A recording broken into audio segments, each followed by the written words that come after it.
the epic story of Mahabharata is based on some generations of people making bad choices and poor decisions and simply cultivating a lot of hatred and rivalry. Understandably, without all of these factors, how would even an epic come to life? Generally speaking, every character seemed to be motivated by a grudge that they were holding against another person. Now, the strangest part of the whole epic is that there was this huge war that was triggered by a friendly game of dice. The main protagonist, Yudhistir, who is said to be very virtuous and was highly respected, simply went and gambled away his whole kingdom, and not just his kingdom, but himself and his wife and his brothers. Now, of course, the story says that he was manipulated into it, the other party cheated, he was too virtuous, and it was against his honor to refuse to play the game even when he was losing. And the value systems were very different back in the day. But it's very hard to believe that a person who is running a kingdom can take decisions that simply doesn't make any sense. It's not like the rivalry between his family is a surprise to him. It's a well-known fact that these people are not his friends or well-wishers. They're insecure and they're jealous and they're cunning and devious. These are all very open facts.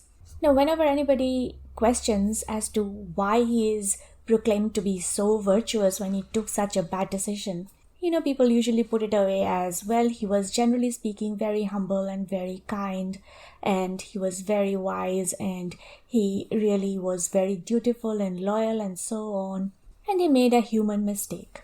But honestly, this decision is so beyond any kind of common sense that this almost trumps every other kind of virtue that a human being can possibly have, no matter at what period of time they were living.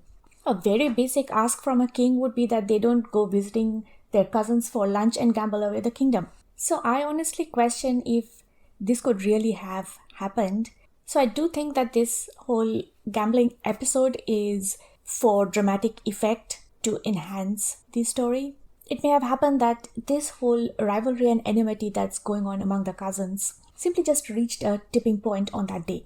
It's possible that Yudhishthir and his brothers, his wife and his mother, went to visit his uncle and his cousins because they were all in the habit of pretending that things were cordial even though things were not. And a game of dice may or may not have happened. I don't think it's very material.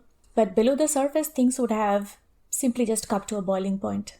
People generally used to be very sensitive back then. And they were also not shy in cursing each other and wishing bad things on each other. Things were going to escalate on that day with or without a game. The fact that during this whole process, nobody intervened and things just kept getting worse and worse and worse goes to say that it was kind of a little bit out of everybody's control by then. Now, whether his wife was actually dragged into court and molested or not, it would be hard to prove or disprove without an eyewitness.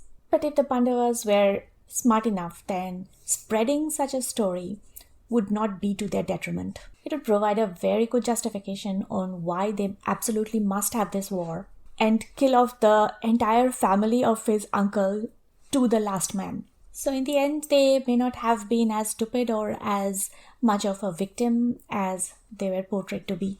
Thanks for listening. See you all next time.